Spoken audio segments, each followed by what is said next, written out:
You're listening to Heroes in the Moment. What's up, heroes? I'm Michael. And I'm Nathan. And today we're doing our weekly recap number 48. 48, baby. 48. So let's get into it today. We don't have a lot of news, but we're going to do a couple things at the end for you guys to enjoy. So starting out with the DCU, we got Arlene Sorkin, the original Harley Quinn actor, unfortunately has passed away recently. I don't know, was it last week? Yeah, it was like last week, early this week. Super sad. She was really good, Harley Quinn. I remember from the Batman animated series. I've been watching it, and man, when I think of Harley Quinn, I just kind of hear that voice. That's obnoxious. That's like every Batman character I can think of. When I think of Batman, I think of Kevin Connery's voice, right? Yeah.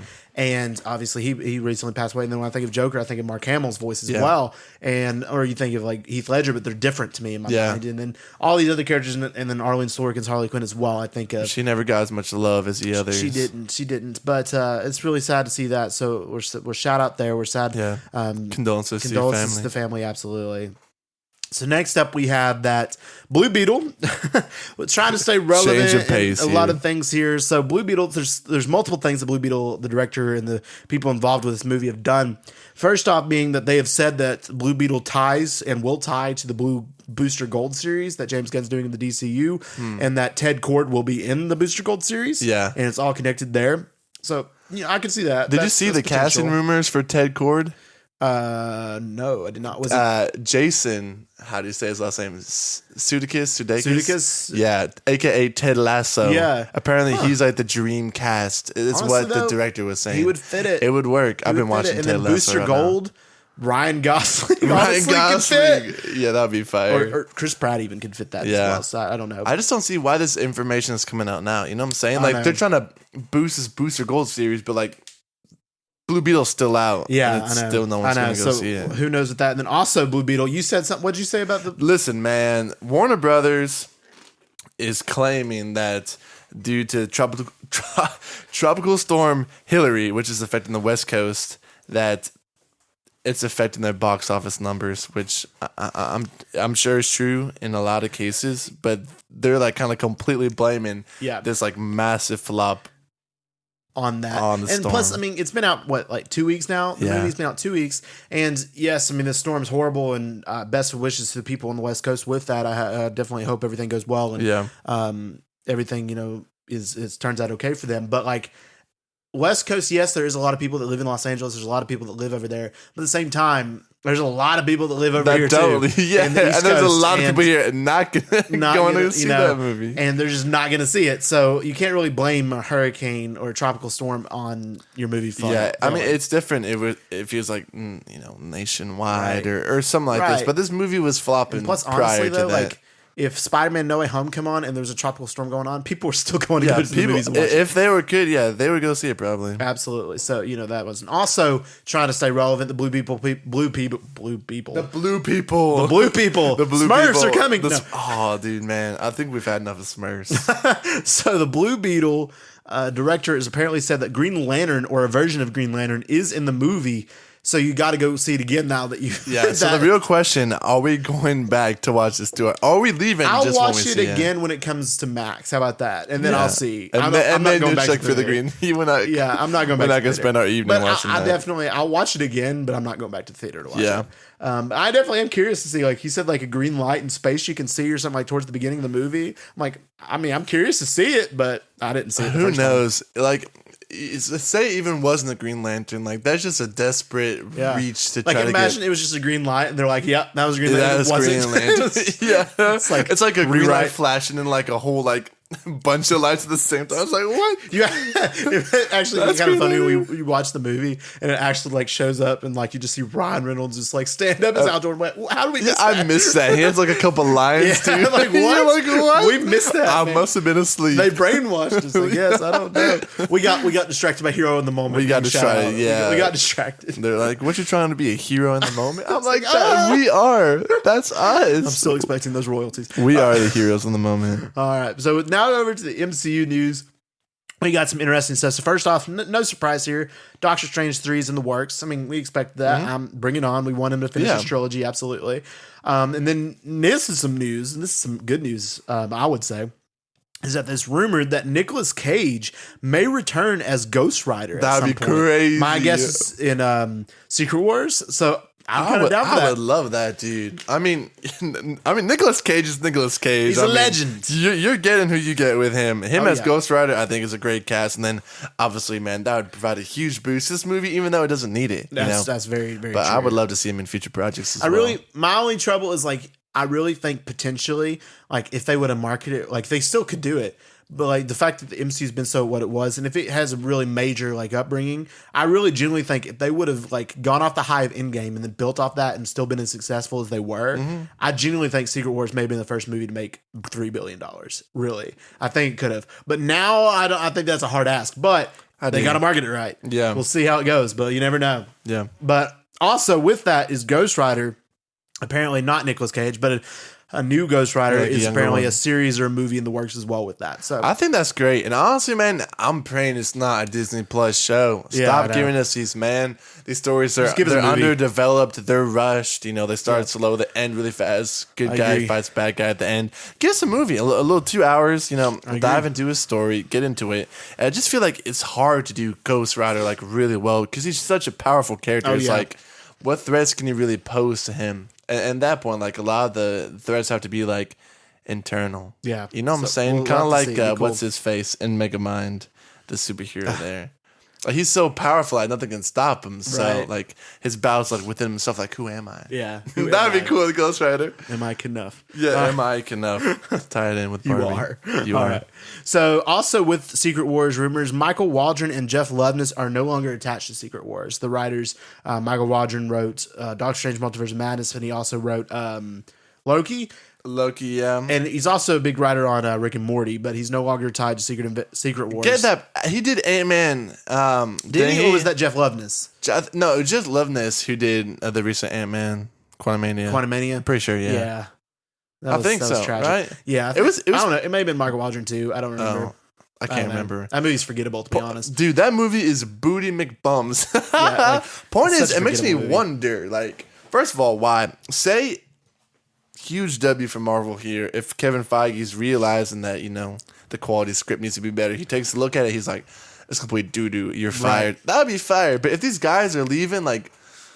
I don't think they left. I think that I hope that they kind of got I think they were like, we got to let you go. Because that's good. Like, yeah. actually. Oh, yeah. So just bring in flipping Russo brothers, please. Yeah. Like, honestly. Nah, dude. I think they could do better than the Russo brothers. You think so? Yeah. I think they should get... someone like a Gareth Edwards who's doing like the creator, like something with that huge like sci-fi skill. I feel like it might be cool for this movie. I hope so. I'm still. This movie's gonna be hard to do. Like if they accomplish it, man, they need to accomplish it. It's gonna be really hard to do. It's gonna be really hard, but they gotta do it. It's gonna be a hard, man. It's gonna be a hard movie, but they gotta do it. They gotta do it. Well, the expectations are so freaking high. That's very true. If it comes under like, it's like, how do you? I mean, Endgame was hard enough to fit all those characters in a huge, storyline to wrap up all the movies. Right. So this will essentially be doing the same. So we'll have to see how they do it. All right, now we've been asked and we've been talking about it. We'd be like, you guys may want to know a little bit more about us and our personal movie recommendations to you. I mean, we're obviously love Marvel and all these other movies, but we got other movies too. We got to give you some recommendations as well there. We promise we don't just watch this stuff. We don't just watch MCU, Star Wars, etc. We branch out. We watch a lot of it, but we still watch a lot of other movies too. So we're going to give you some of our personal movie recommendations, not like common movies that most everybody's seen, but some of our personal recommendations that we think that you should see if you haven't because they're not as common. You want to start us off with your first movie? Yeah, let me do it. My first one. What should I start with?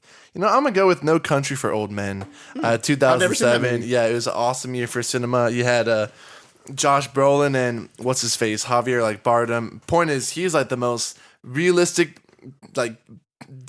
picture of like a psychopath ever. It's a story about a hunter hunting a hunter in the Midwest, and then times changing from the old days to the new days. So it's terrifying. It's beautiful, and it's just out there. And I still kind of don't know what it's about, to be honest. But I need to rewatch it. So that's my first recommendation. Okay. No Country for Old Men. My first recommendation is a Christopher Nolan movie, but a very underrated, not commonly talked about Christopher Nolan movie, The Prestige. Not many people have seen The Prestige. You don't hardly see many people seeing it, but it is such a good movie. Yeah, and I don't exaggerate that movie. Like me and you watched it for the first time ever, and that movie was so thought-provoking and so engaging throughout the entire thing.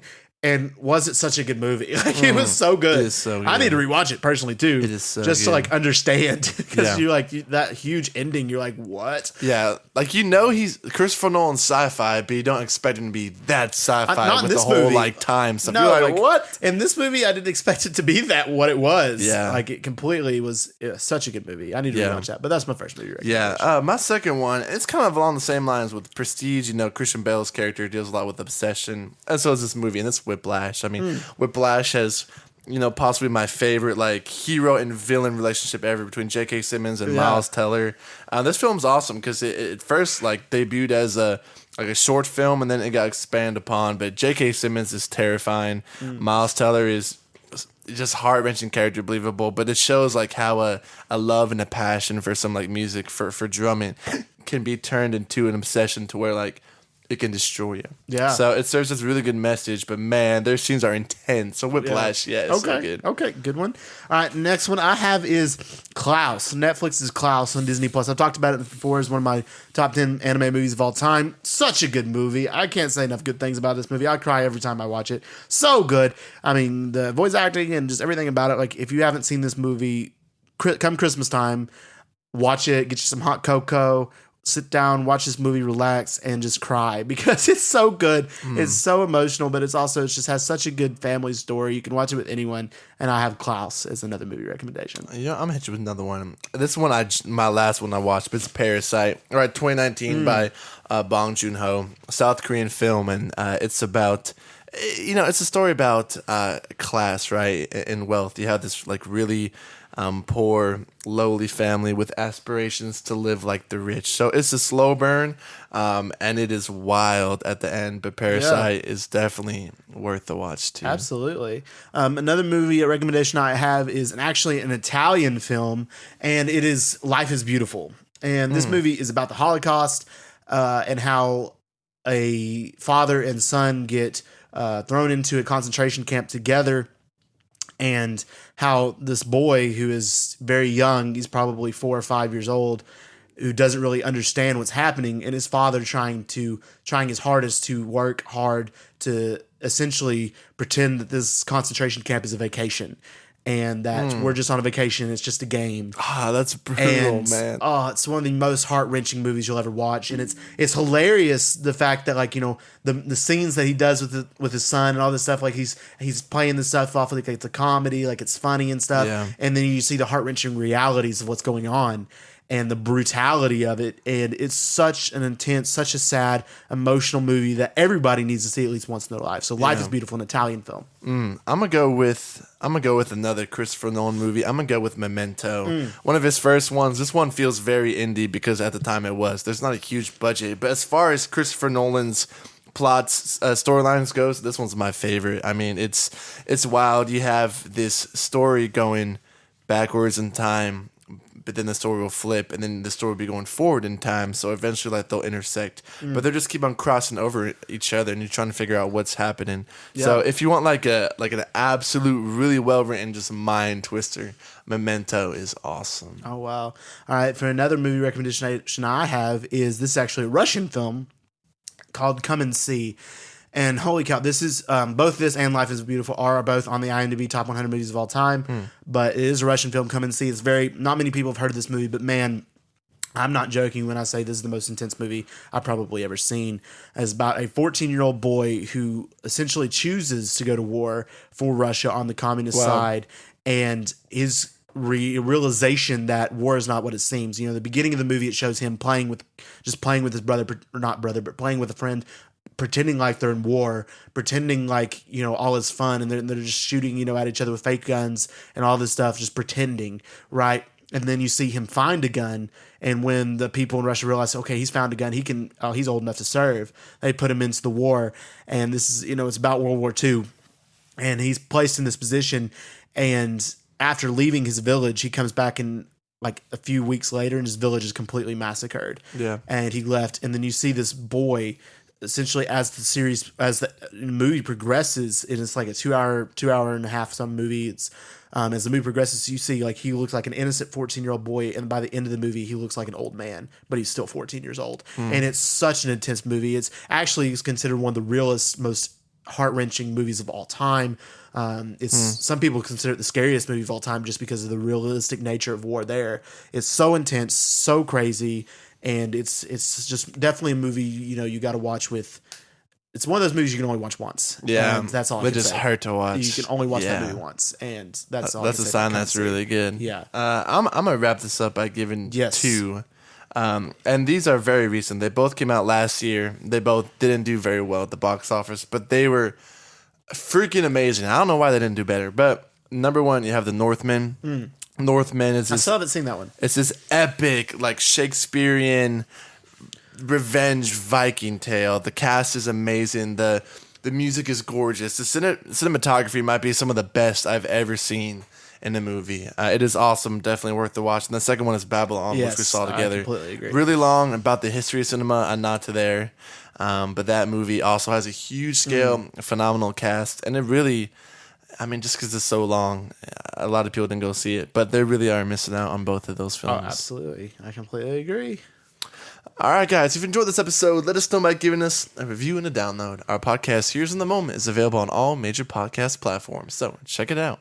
If you want to stay up to date with our social media, check out our Instagram, Here's in the Moment. And we just want to thank you all for listening, and as always, we love you 3000.